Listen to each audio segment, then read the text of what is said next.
Cat! Oi, pessoal!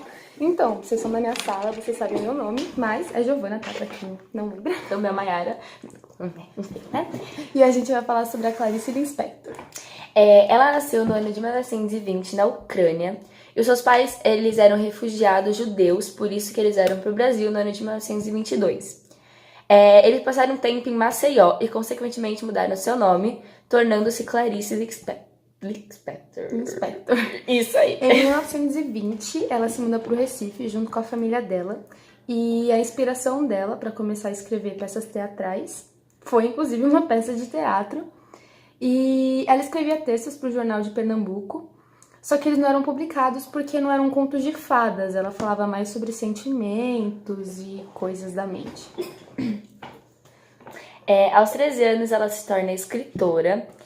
E em 1975, ela se muda com sua família para o Rio de Janeiro. Mais uma de suas inspirações foi a obra O Lobo da Steppe. Vai aparecer as imagens em algum canto dessa Em tela. algum canto daqui. E de Hermann Hermann Hesse, eu acho. Deixa eu cabelinho aqui, gente. E Crime de Castigo de... Vai estar aqui o nome do tiozinho aqui. Dostoiévski, entendeu? é um meio russo, não sei o que é isso. Em 1940, ela publicou seus primeiros contos na imprensa, que foi O Triunfo e Eu e o Jimmy. Eu e Jimmy. A princípio foi vista como uma escritora feminista, mas nunca falou sobre o assunto abertamente nas suas redes sociais. Não tinha redes sociais. Ignora isso. Nunca falou nas suas obras. Nas suas obras. Depois de terminar o ensino médio, ela cursou, né, a Faculdade Nacional de Direito, onde ela conheceu o Lúcio Cardoso. Ela se apaixonou por ele, só que ele era homossexual, então eles só mantiveram uma relação de amizade muito Melhores forte. amigos. Exatamente, eles só aconselhavam e tal. Em 42, além de conhecer o futuro marido dela, chamado Mauri Gurgel Valente, ela também começa a trabalhar como redatora no jornal à noite. Vai estar uma fotinha aqui também, acho que eu não preciso falar isso. Em 43, aos 23 anos, ela escreveu várias cartas para Getúlio Vargas. Desculpa.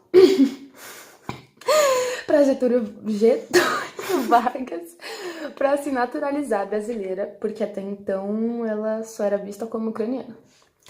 O seu primeiro romance foi Perto do Coração Selvagem, que foi muito elogiado e ganhou o prêmio de Graça Aranha. Publicado pelo mesmo jornal que ela trabalhava na época. Todavia, ela não ganhou seus direitos autorais. Sim.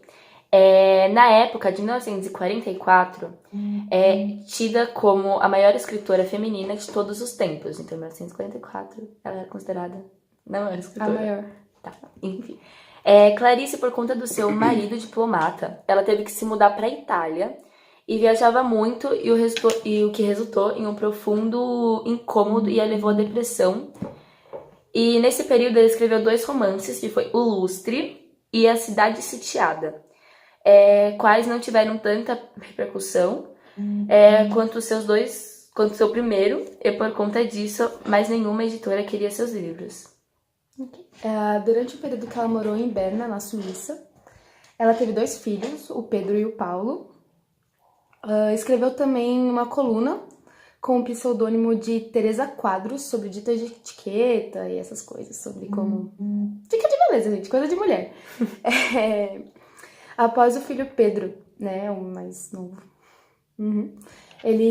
mais velho, desculpa, ele pediu pra mãe parar de escrever livros destinados a adultos e dedicar mais tempo à família. Ela escreveu o primeiro livro infantil dela, chamado Mistério do Coelho Pensante, mas até então ela não publicou. Em 1959, depois de não suportar mais morar com seu marido, ela voltou para o Brasil.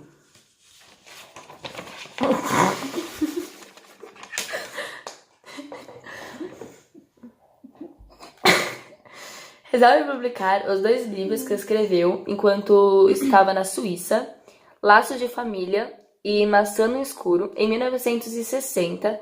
O primeiro é aceito e Clarice se torna um ícone na literatura nacional, recebendo em 62 o prêmio Carmen Dolores.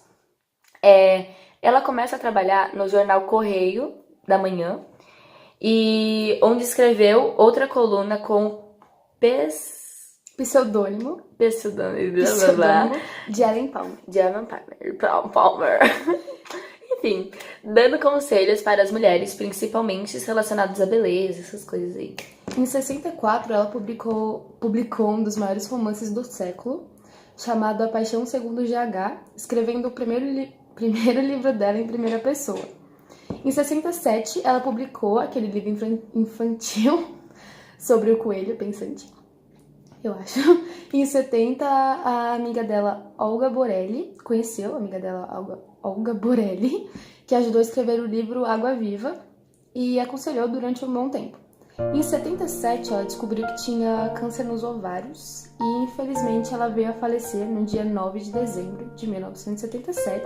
Um dia antes do aniversário dela, né, no caso. Bom, todas essas informações desse vídeo você vai encontrar no livro Clarice, do Benjamin Moser, se eu não me engano. E é isso. Tchau, tchau. E é isso. Beijinho. Seu like, compartilhe com seus amigos. E comente aqui embaixo se vocês gostaram ou não, né? Pra gente poder melhorar da próxima vez. Infelizmente, não vai ter Não, mais talvez. vez.